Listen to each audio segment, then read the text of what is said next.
Just a few weeks before production was going to begin on this movie, Hurricane Katrina hit the area of New Orleans. The movie was in talks of being cancelled, but after 3 months, the whole team returned back to New Orleans and began the pre-production on this movie. So this movie is a Denzel Washington movie that I feel not a lot of people talk about a lot. As we all know, Denzel Washington is a very accomplished actor. He's been in some amazing, phenomenal movies, but this is one of his movies where I feel like it goes under the radar. So I feel when it comes to time travel movies like this, it is kind of a cut and paste movie. If you've seen at least a few time travel movies, this one does follow the formula pretty closely. It is pretty predictable at times, but also there are some unexpected twists and turns that definitely keep you on your toes and kind of breaks away from the formula. Another cool aspect of this movie is it was a really neat concept of using several satellites and digital recreation to play out how something happened, but also the time travel involved with how they can send a person back through a machine. But in order to send a person back, they're going to have to be revived because it uses up so much power and it crosses over so many different fields and energy fields. It was just really neat how they sent Denzel back in time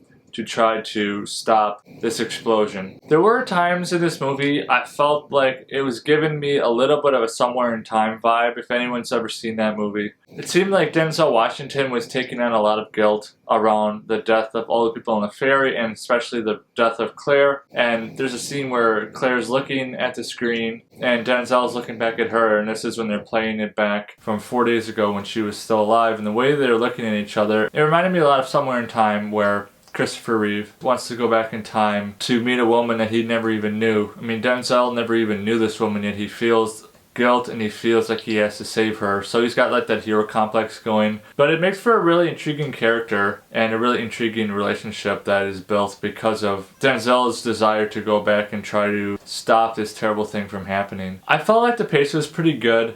It kind of goes in an interesting order. You would think in a movie like this, the time travel would happen somewhere near the beginning or the middle, but it actually happens at the end when everything's already happened. So I kind of like it. It's a little non-linear. I think it's a creative move by director Tony Scott. And then I did like Jim Caviezel's character, Carol Orsted. I think he's a great actor. This was just a couple of years after Passion of the Christ, and so he's playing a very different character, but he's just very good at what he does. I like when he plays a bad guy, because he doesn't do it that often. He really went all out with his character, and there are a couple of dangerous stunts in the movie that he actually could have been paralyzed if he did it wrong. So hats off to Jim Caviezel.